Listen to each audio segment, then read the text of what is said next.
यूरोपीय यूनियन का ईरान पर मजीद पाबंदियों पर गौर। यूरोपीय यूनियन की खारिजा पॉलिसी सरबराह काया कलास ने जर्मनी के वजीर दिफा के साथ मुश्तरका कॉन्फ्रेंस में कहा है कि ईरान के खिलाफ मजीद पाबंदियों पर गौर किया जा रहा है।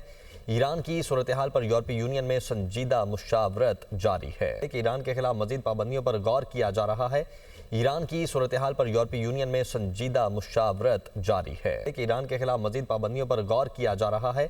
ईरान की सूरत हाल पर यूरोपीय यूनियन में संजीदा मुशावरत जारी है कि ईरान के खिलाफ मजीद पाबंदियों पर गौर किया जा रहा है। ईरान की सूरत हाल पर यूरोपीय यूनियन में संजीदा मुशावरत जारी है कि ईरान के खिलाफ मजीद पाबंदियों पर गौर किया जा रहा है।